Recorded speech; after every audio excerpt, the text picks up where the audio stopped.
heureux, au nom de Monseigneur Benoît Bertrand, de vous accueillir ce soir auprès de la Sainte Tunique. Vous avez très gentiment accepté de venir célébrer l'Eucharistie pour nous en remplacement du cardinal Jean-Marc Aveline. Ce remplacement est à lui seul une intention de prière pour nos cardinaux qui ont la lourde charge de travailler à élire le futur pape que Dieu choisira pour guider l'Église. On le sait, la prière est essentielle à toute l'Église pendant ce temps de discernement et nous voulons, ici à Argenteuil, prendre notre part de cette prière. Que le Père abbé de Solesmes célèbre ce soir est un encouragement à la prière, œuvre principale des moines. Et comme vous le savez, la tunique a été confiée aux moniales et aux moines pendant presque 1000 ans. Je suis heureux d'accueillir aussi, au cours de cette messe, la communauté du séminaire des Carmes. La messe sera célébrée pour le repos de l'âme du pape François et également pour Monsieur Marc de Vandières. La tunique de la Passion nous délivre un message silencieux, et bien que ce silence résonne maintenant dans l'offrande de notre Seigneur. Au nom du Père et du Fils et du Saint-Esprit.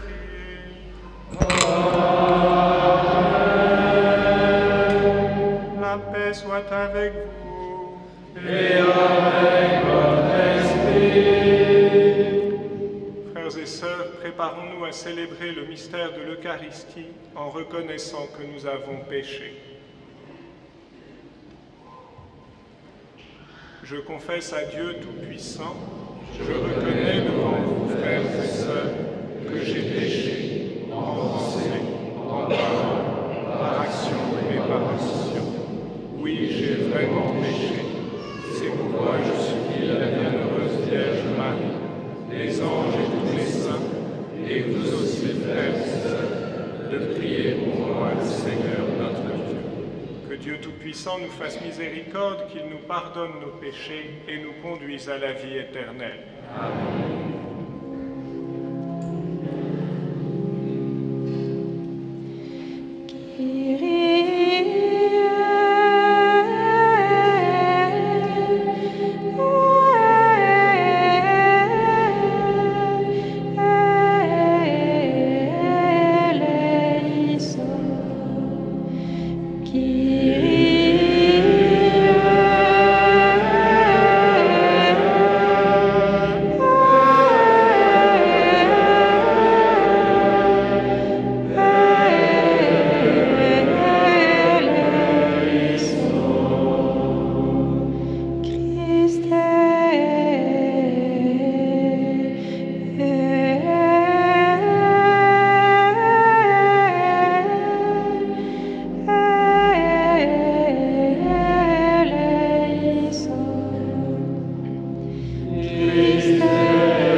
Chaque année, Seigneur, tu nous fais revivre le mystère pascal, où la nature humaine, renouvelée dans sa dignité originelle, reçoit l'espérance de la résurrection.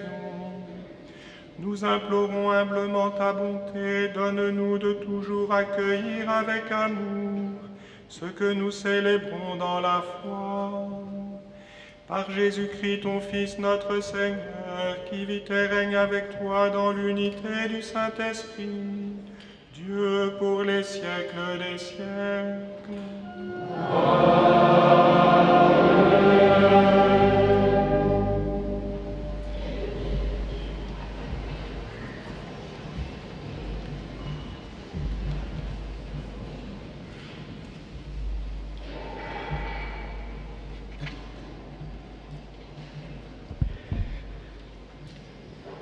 Du livre des Actes des Apôtres. En ces jours-là, intervint le grand prêtre, ainsi que tout son entourage, c'est-à-dire le groupe des Sadducéens, qui était rempli d'une ardeur jalouse pour la loi. Ils mirent la main sur les apôtres et les placèrent publiquement sous bonne garde.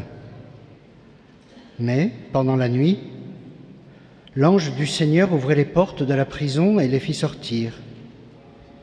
Il leur dit : « Partez, tenez-vous dans le temple, et là, dites au peuple toutes ces paroles de vie. » Ils l'écoutèrent. Dès l'aurore, ils entrèrent dans le temple, et là, ils enseignaient. Alors arriva le grand prêtre ainsi que son entourage. Ils convoquèrent le Conseil suprême, toute l'assemblée des anciens d'Israël, et ils envoyèrent chercher les apôtres dans leur cachot. En arrivant, les gardes ne les trouvèrent pas à la prison. Ils revinrent donc annoncer : « Nous avons trouvé le cachot parfaitement verrouillé et les gardes en faction devant les portes. Mais quand nous avons ouvert, nous n'avons trouvé personne à l'intérieur. » Ayant entendu ce rapport, le commandant du temple et les grands prêtres, tout perplexes, se demandaient ce qu'il adviendrait de cette affaire. Là-dessus, quelqu'un vient leur annoncer : « Les hommes que vous aviez mis en prison, voilà qu'ils se tiennent dans le temple et enseignent le peuple. » Alors, le commandant partit avec son escorte pour les ramener, mais sans violence, parce qu'ils avaient peur d'être lapidés par le peuple. Parole du Seigneur.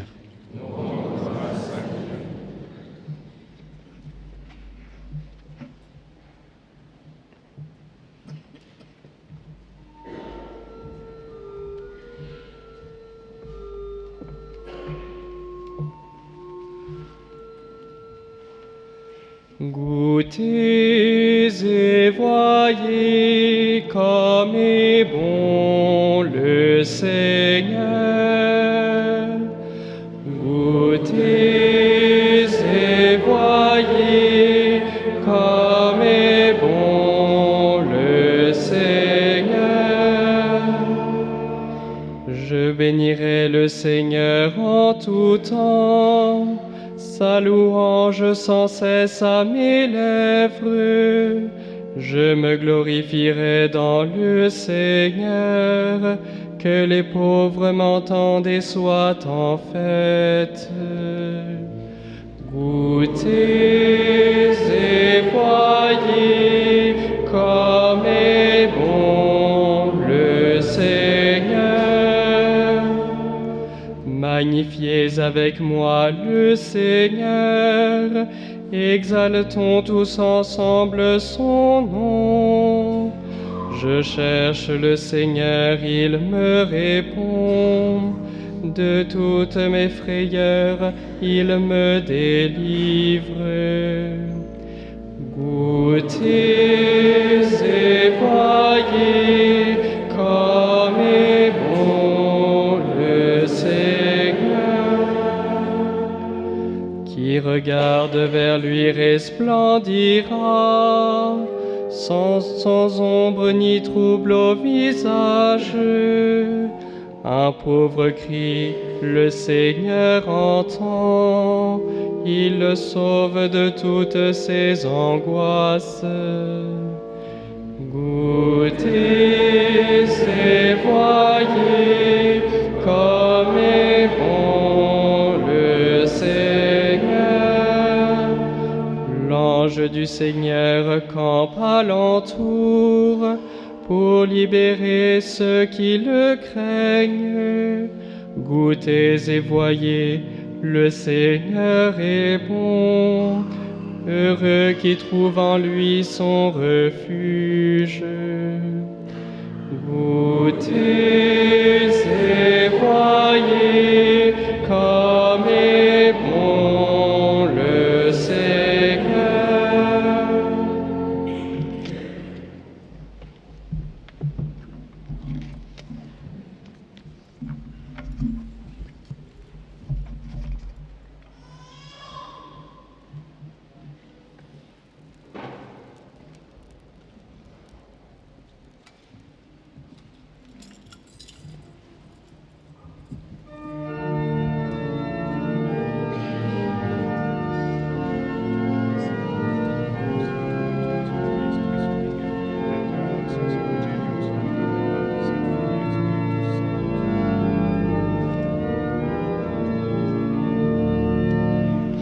Alléluia, Alléluia, Alléluia, Alléluia, Alléluia, Alléluia, Alléluia, Alléluia.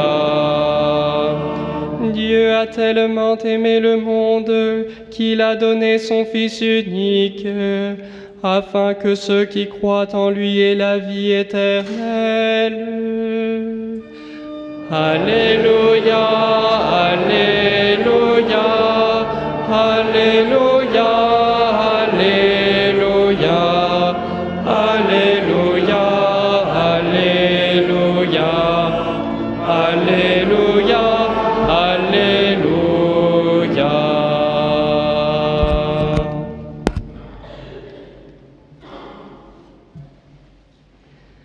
Le Seigneur soit avec vous. Et avec votre esprit. Évangile de Jésus-Christ selon saint Jean. Gloire à toi, Seigneur.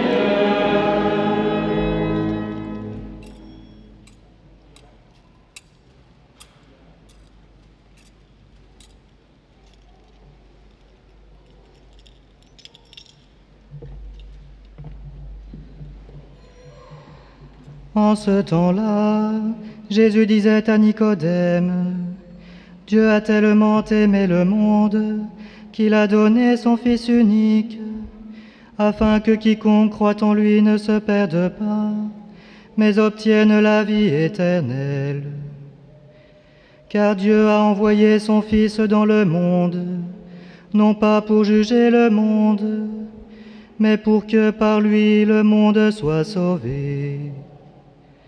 Celui qui croit en lui échappe au jugement, celui qui ne croit pas est déjà jugé, du fait qu'il n'a pas cru au nom du Fils unique de Dieu. Et le jugement le voici, la lumière est venue dans le monde, et les hommes ont préféré les ténèbres à la lumière, parce que leurs œuvres étaient mauvaises. Celui qui fait le mal déteste la lumière, il ne vient pas à la lumière, de peur que ses œuvres ne soient dénoncées. Mais celui qui fait la vérité vient à la lumière, pour qu'il soit manifeste que ses œuvres ont été accomplies en union avec Dieu. Acclamons la parole de Dieu. Louange à toi, Seigneur Jésus.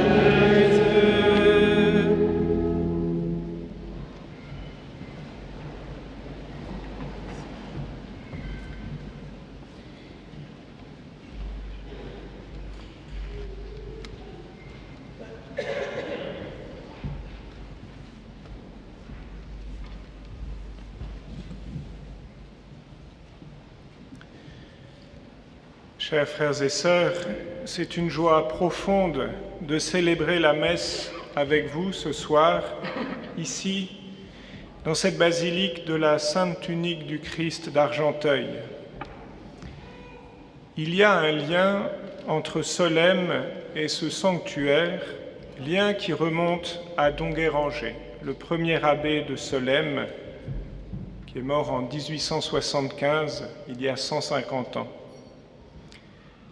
Don Guéranger et les moines de Solesmes avaient une grande dévotion à la Sainte Tunique et ils venaient en pèlerinage à Argenteuil à chaque fois qu'ils avaient des grâces importantes à demander. Et en retour, le curé de cette basilique, de cette église à l'époque, avait demandé à Don Guéranger de composer un office propre de la Sainte Tunique. Et il avait aussi demandé à Don Gourbillon, qui était le moine sculpteur de Solesmes de l'époque, de participer à l'ornementation de la basilique qui était alors en construction. Vous comprenez pourquoi je suis particulièrement ému de venir 150 ans après dans ce lieu pour célébrer la messe avec vous. Comme l'a dit le père recteur, c'est le cardinal Aveline qui aurait dû présider cette messe. Il est retenu où vous savez, pour les raisons que vous savez. Et pour nous, comme l'a aussi dit le père recteur, c'est une invitation à prier pour les cardinaux qui se préparent à entrer en conclave et à prier pour l'Église. Nous savons bien que l'Esprit Saint sera présent dans la chapelle Sixtine et que c'est lui qui choisira le futur pape. Et pourtant, le Seigneur compte sur notre prière. Il veut que nous prenions notre part à cet événement si important pour l'Église. Certes, ce sont les cardinaux qui votent, mais tous dans l'Église participent au discernement, tous sont à l'écoute du Saint-Esprit et participent à travers leurs prières. Nous prions aussi pour que tous reçoivent celui qui sera élu comme le Père commun, le vicaire du Christ, le successeur de Pierre, ou encore le doux Christ en terre, comme disait sainte Catherine de Sienne, que nous avons fêté hier. Et nous qui sommes ce soir dans cette basilique pour vénérer la Sainte Tunique, nous avons aussi un devoir particulier, parce que nous le savons, la tunique sans couture du Christ est un symbole particulièrement éloquent de l'unité de l'Église. Saint Cyprien de Carthage écrivait au IIIe siècle « Ce mystère de l'unité de l'Église, ce lien d'une concorde à la cohésion infrangible, se trouve manifesté lorsque dans l'Évangile, la tunique du Seigneur Jésus-Christ n'est pas le moins du monde partagée ni déchirée. » Et commentant le fait que la tunique était tissée à partir du haut, comme le dit saint Jean dans l'Évangile, saint Cyprien continue « Le Christ portait sur lui l'unité qui vient du haut, c'est-à-dire du ciel et du Père, absolument indéchirable pour qui la recevait en possession et assuré de garder sa solidité une fois pour toutes, totale et stable, de manière infrangible. Il ne peut être en possession de l'habit du Christ celui qui déchire et partage l'Église du Christ. L'unité de l'Église est un don de Dieu. Elle est l'unité du corps du Christ dont nous sommes les membres. La Sainte Tunique est un signe de l'unité de l'Église, mais vous le savez bien, c'est l'Eucharistie qui fait l'unité de l'Église, jour après jour. Lorsque nous la recevons, nous nous unissons à Jésus, nous faisons un seul corps avec lui. Saint Paul nous invite à revêtir le Christ Jésus. Eh bien, l'Eucharistie fait d'une certaine manière mieux encore, puisqu'elle nous fait être une seule chair avec le Christ Jésus. Comment pouvons-nous contribuer à l'unité de l'Église? Eh bien, je vois trois manières. D'abord, en faisant l'unité en nous-mêmes, Ensuite, en faisant l'unité dans notre communauté, et enfin et surtout, en étant des saints. Faire l'unité en nous d'abord. Nous savons d'expérience combien c'est difficile. Nous sommes tiraillés par nos appétits intérieurs et par tant de sollicitations et tentations extérieures.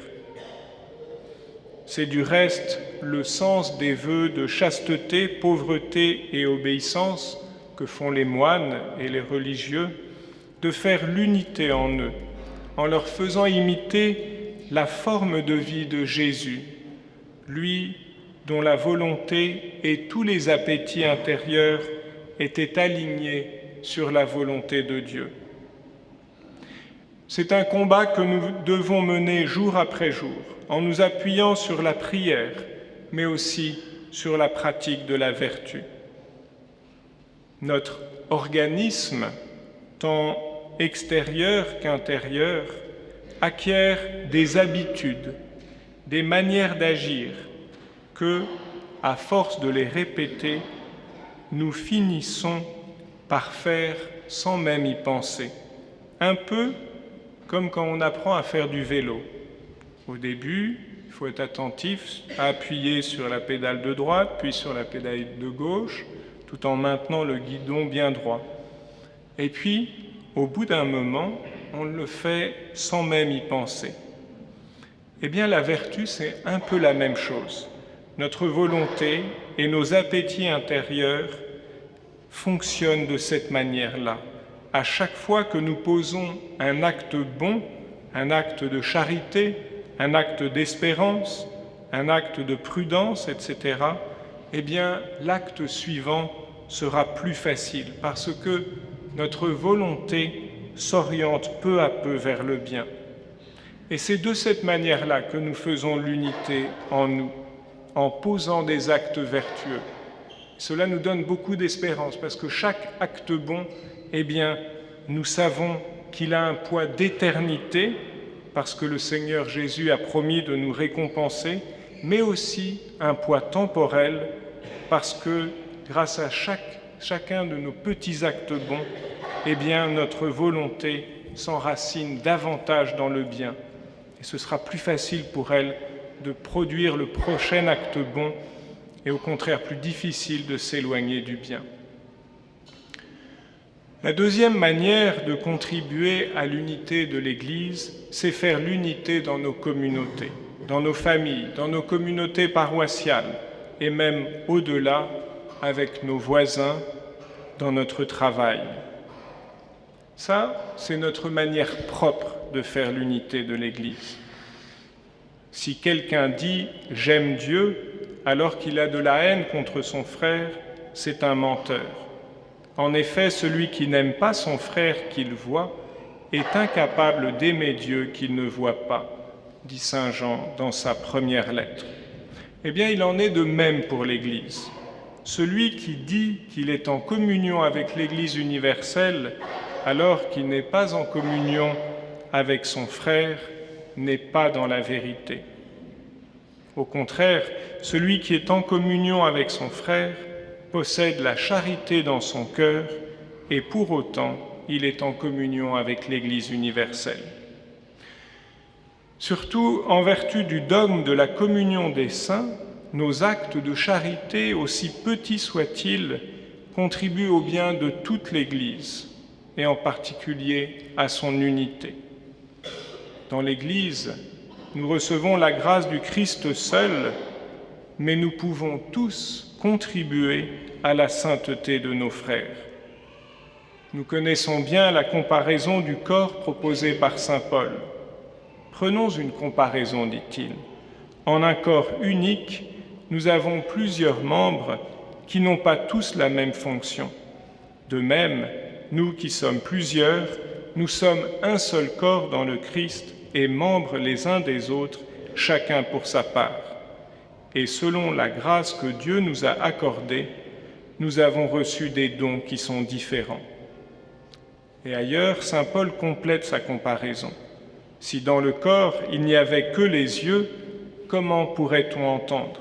S'il n'y avait que les oreilles, comment pourrait-on sentir les odeurs? L'œil ne peut pas dire à la main « je n'ai pas besoin de toi », la tête ne peut pas dire aux pieds « je n'ai pas besoin de vous ». Il en est de même pour nous. Tous, nous avons un rôle à jouer, et c'est en étant en communion avec les membres les plus proches de nous que nous pouvons contribuer à l'unité du corps tout entier. Nous connaissons bien une autre image utilisée par l'Écriture pour parler de l'Église. C'est tout simplement l'Église de Pierre, celle dans laquelle nous sommes en ce moment, qui est un signe de l'Église spirituelle, celle dont nous sommes les pierres vivantes. Saint Augustin écrit dans un sermon « On ne fait la maison de Dieu que lorsque la charité vient tout assembler. Si ce bois et cette pierre n'étaient pas réunis selon un certain plan, s'ils ne s'entrelaçaient pas de façon pacifique, s'ils ne s'aimaient pas en quelque sorte par cet assemblage, personne ne pourrait entrer ici. Enfin, quand tu vois dans un édifice les pierres et le bois bien assemblés, tu entres sans crainte, tu ne redoutes pas qu'il s'écroule. » Eh bien, c'est pareil pour nous. C'est dans la mesure où nous saurons poser des actes de charité à l'égard de nos frères les plus proches que nous ferons de l'Église une maison dans laquelle on entre sans crainte, sans avoir peur qu'elle s'écroule. Et c'est précisément la raison pour laquelle, troisième manière de contribuer à l'unité de l'Église, eh bien, c'est en étant des saints. Pour cela, il nous faut avant tout nous ouvrir à la grâce que Dieu ne cesse de nous offrir, à la charité que lui-même dépose dans nos cœurs, à travers sa parole, à travers les sacrements, à travers nos frères, surtout les plus pauvres. En les servant, en leur manifestant notre tendresse, c'est le Christ que nous servons, c'est au Christ que nous manifestons notre tendresse. Dans la première lecture de la messe d'aujourd'hui, l'ange du Seigneur qui fait sortir les apôtres de la prison leur déclare « Dites au peuple toutes ces paroles de vie ». La Sainte Écriture contient ces paroles de vie. En nous en nourrissant, en prenant le temps, ne serait-ce qu'un petit peu de temps, pour lire, méditer, prier ces paroles, nous recevons la vie divine, la vie même du Christ ressuscité, cette vie éternelle dont nous a parlé l'Évangile. Dieu a tellement aimé le monde qu'il a donné son Fils unique, afin que quiconque croit en lui ne se perde pas, mais obtienne la vie éternelle. Demandons au Saint-Esprit de nous libérer de nos prisons, comme il a libéré les apôtres de la prison du grand prêtre et des Sadducéens. Nos prisons à nous sont bien différentes. Ce sont nos passions, nos lenteurs, nos égoïsmes, mais elles nous retiennent et nous entravent tout autant que les prisons de pierre. Puissions-nous être dociles à la parole de l'ange du Seigneur qui nous dit, comme il a dit aux apôtres, « Partez, tenez-vous dans le temple. » Oui, quittons la prison de nos peurs et de nos jalousies et allons au temple, au lieu où nous pouvons rencontrer le Seigneur, le louer, entendre sa parole et recevoir sa grâce. Nous sommes venus ici prier ensemble et vénérer la Sainte Tunique pour manifester notre amour pour le Christ et notre action de grâce pour le salut qu'il nous donne. Qu'il répande avec abondance sa grâce sur nous tous, sur toute l'Église, en nous faisant le don de l'unité et de la paix. Amen.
Priez, frères et sœurs, que mon sacrifice, qui est aussi le vôtre, soit agréable à Dieu le Père Tout-Puissant. Que le Seigneur reçoive de vos mains ce sacrifice à la louange et à la gloire de son nom, pour notre bien et celui de toute l'Église. Seigneur notre Dieu, dans l'admirable échange du sacrifice eucharistique, tu nous fais participer à ton unique et souveraine divinité. Nous avons reçu la connaissance de ta vérité. Accorde-nous de lui être fidèles par toute notre vie, par le Christ notre Seigneur. Amen.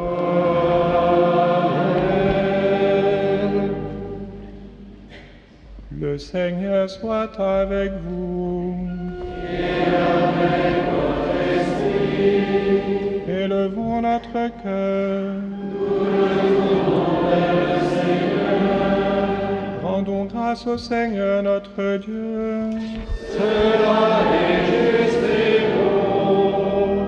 Vraiment, il est juste et bon pour ta gloire et notre salut, de te louer, Seigneur, en tout temps, mais plus encore de te glorifier en ces jours où le Christ, notre Pâque, a été immolé. Car il est l'agneau véritable qui a enlevé les péchés du monde. En mourant, il a détruit notre mort. En ressuscitant, il nous a rendu la vie. C'est pourquoi la joie pascale rayonne par tout l'univers. La terre entière exulte, les puissances d'en haut et les anges dans le ciel chantent sans fin l'hymne de ta gloire.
Toi, Père très aimant, nous te prions et te supplions par Jésus-Christ, ton Fils, notre Seigneur, d'accepter et de bénir ces dons, ces offrandes, sacrifices purs et saints, que nous te présentons avant tout pour ta Sainte Église catholique.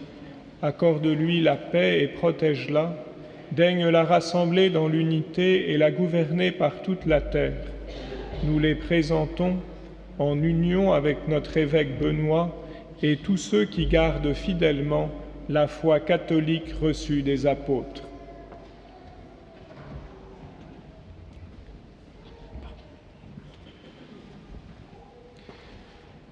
Souviens-toi, Seigneur, de tes serviteurs et de tes servantes et de tous ceux qui sont ici réunis, dont tu connais la foi et l'attachement.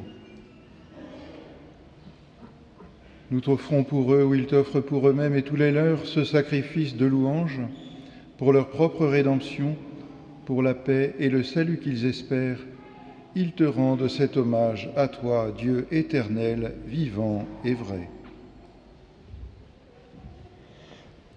Unis dans une même communion, vénérant d'abord la mémoire de la bienheureuse Marie toujours vierge, Mère de notre Dieu et Seigneur Jésus-Christ, et celle de Saint Joseph son époux, des bienheureux apôtres et martyrs Pierre et Paul, André, Jacques et Jean, Thomas, Jacques et Philippe, Barthélemy et Matthieu, Simon et Jude, Lin, Clé, Clément, Sixte, Corneille et Cyprien, Laurent, Chrysogone, Jean et Paul, Comé, Damien et de tous les saints. Nous t'en supplions, accorde-nous par leurs prières et leurs mérites d'être toujours et partout forts de ton secours et de ta protection.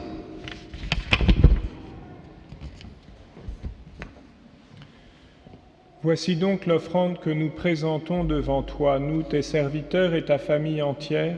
Seigneur, dans ta bienveillance, accepte-la. Assure toi-même la paix de notre vie. Arrache-nous à la damnation éternelle et veuille nous admettre au nombre de tes élus. Seigneur Dieu, nous t'en prions, daigne bénir et accueillir cette offrande. Accepte-la pleinement, rends-la parfaite et digne de toi, qu'elle devienne pour nous le corps et le sang de ton Fils bien-aimé, Jésus le Christ, notre Seigneur.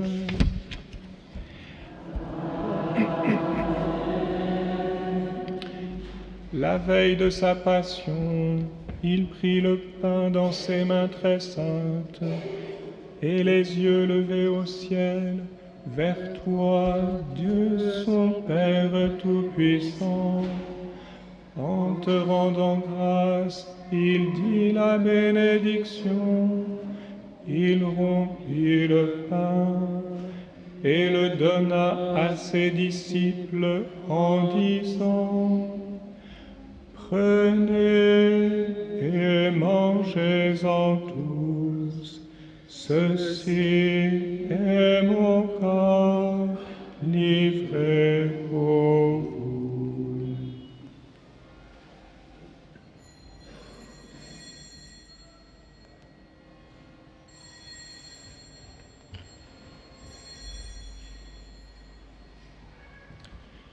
De même, après le repas, il prit cette coupe incomparable dans ses mains très saintes, et te rendant grâce à nouveau, il dit la bénédiction, et donna la coupe à ses disciples en disant: Prenez et buvez-en tous, car ceci est la coupe de mon sang, le sang de l'alliance nouvelle et éternelle, qui sera versé pour vous et pour la multitude, en rémission des péchés.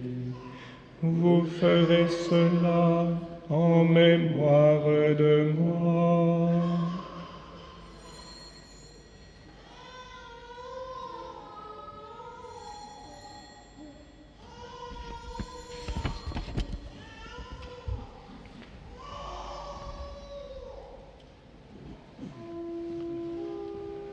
Il est grand le mystère de la foi. Nous annonçons ta mort, Seigneur Jésus.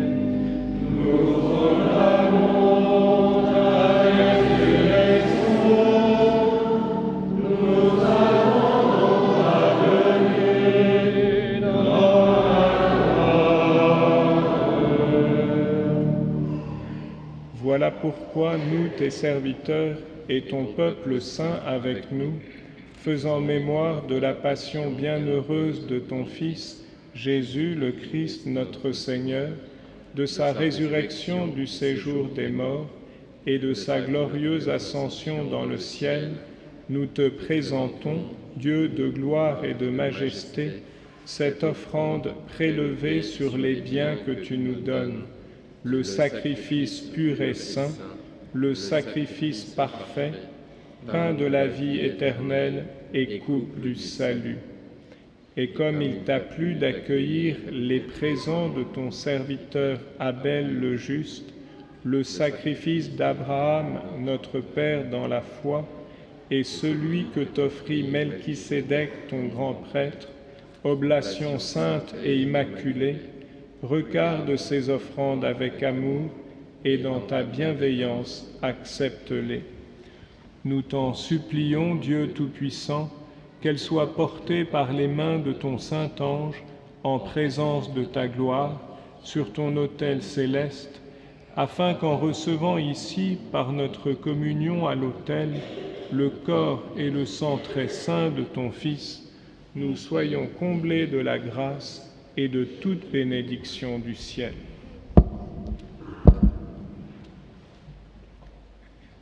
Souviens-toi, Seigneur, de tes serviteurs et de tes servantes qui nous ont précédés marqués du signe de la foi et qui dorment dans la paix. Pour eux et pour tous ceux qui reposent dans le Christ, nous implorons ta bonté, Seigneur, qu'ils demeurent dans la joie, la lumière et la paix.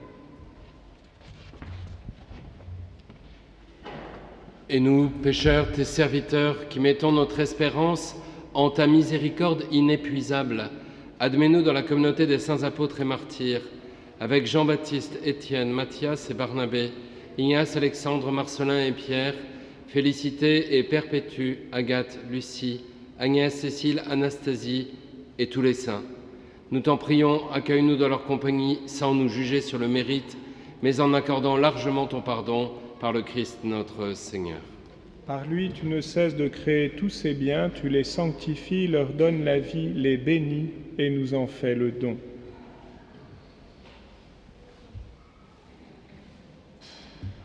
Par lui, avec lui et en lui, à toi, Dieu le Père Tout-Puissant, dans l'unité du Saint-Esprit, tout honneur et toute gloire, pour les siècles des siècles. Amen.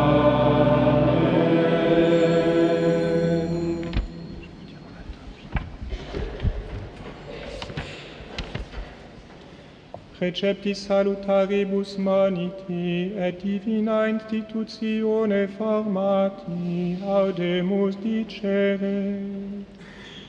Pater noster, qui es in celis, sanctificetur nomen tuum, adveniat regnum tuum, fiat voluntas tua, sicut in cielo et in terra.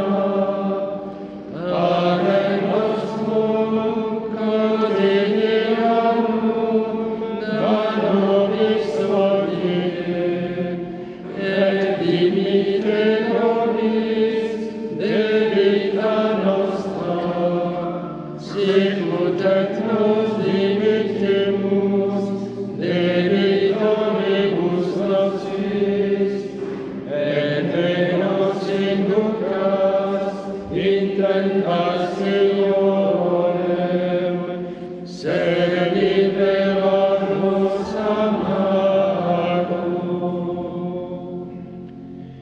Délivre-nous de tout mal, Seigneur, et donne la paix à notre temps.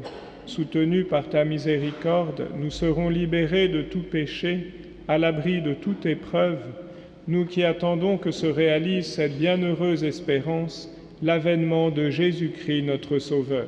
Car C'est à toi qu'appartiennent le règne, la puissance et la gloire pour les siècles des siècles. Seigneur Jésus-Christ, tu as dit à tes apôtres, « Je vous laisse la paix, je vous donne ma paix ». Ne regarde pas nos péchés, mais la foi de ton Église.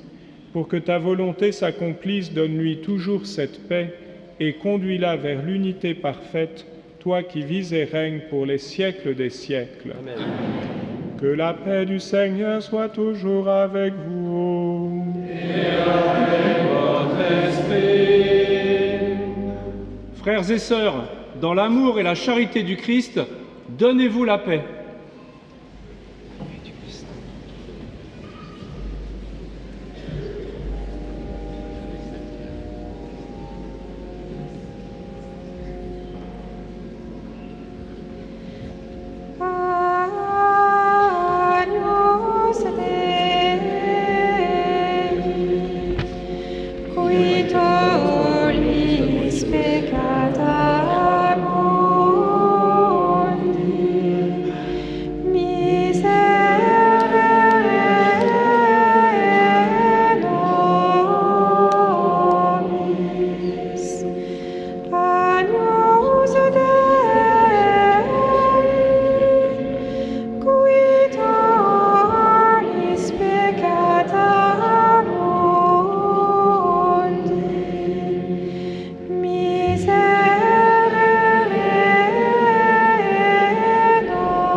L'Église nous rappelle que pour recevoir en communion le corps du Christ, il faut être baptisé, catholique, avoir reçu sa première communion et s'être confessé.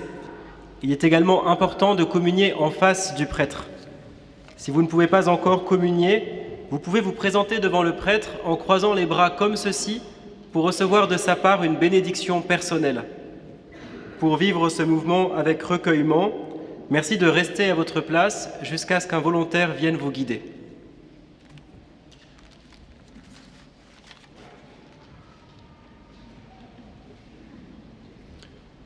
Voici l'agneau de Dieu, voici celui qui enlève les péchés du monde.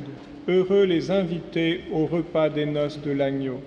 Seigneur, je ne suis pas digne de te recevoir, mais dis seulement une parole et je serai guéri.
la source de la vie, pour nous se trouve là. Venez vous abreuver à la source cachée. Venez vous reposer sur le cœur du bien-aimé. Il nous attire à lui par sa force secrète.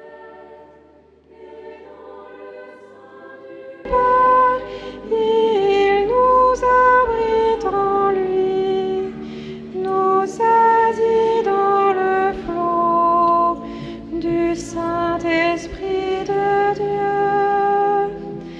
Venez vous abreuver à la source cachée. Venez vous reposer sur le cœur du bien-aimé.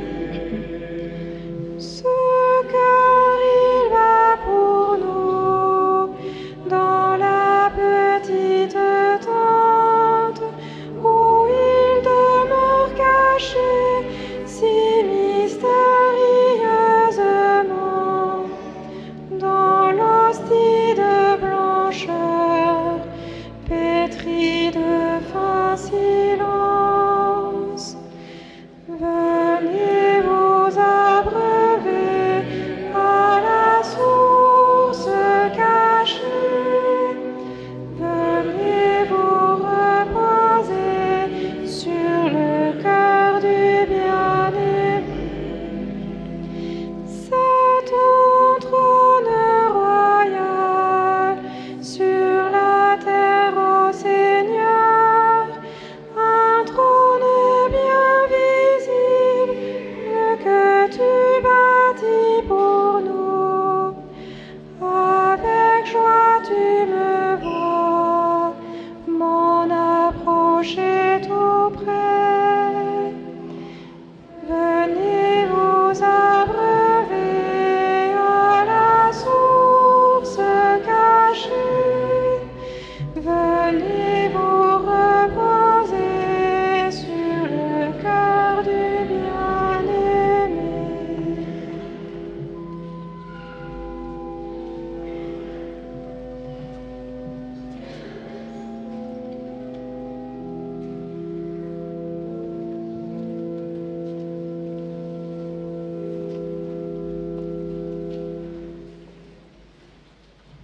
Prions le Seigneur.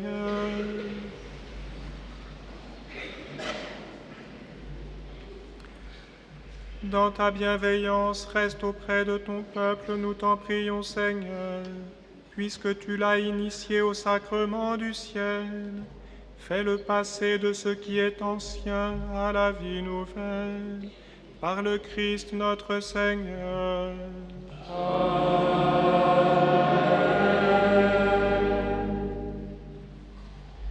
Nous remercions chaleureusement l'Institut Saint-Pédis qui a chanté durant cette célébration.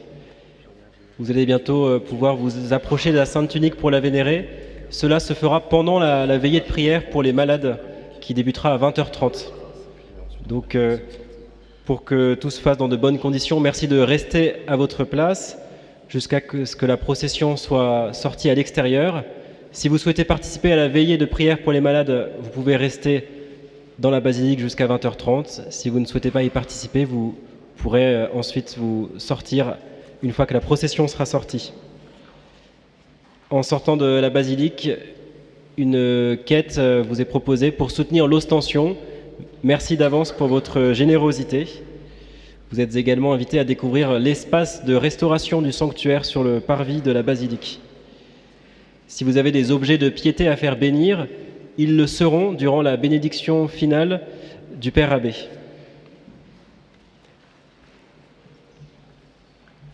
Le Seigneur soit avec vous. Et avec votre esprit. Que le nom du Seigneur soit béni. Maintenant et toujours. Notre secours est dans le nom du Seigneur. Qui a fait le ciel et la terre. Que Dieu Tout-Puissant vous bénisse, le Père et le Fils et le Saint-Esprit. Amen. Allez dans la paix du Christ. Nous rendons grâce à Dieu.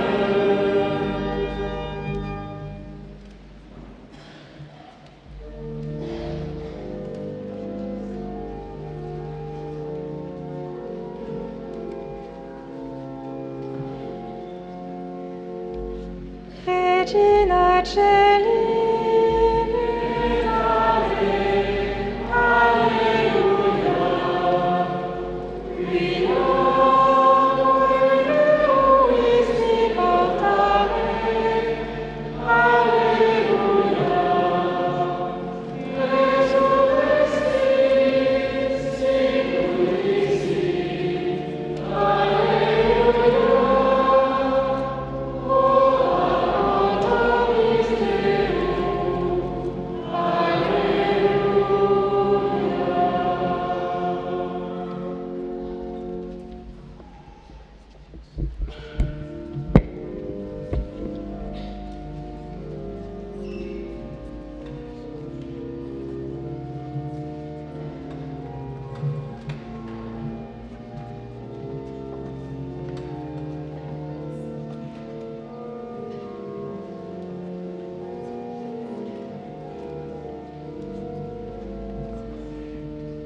péché.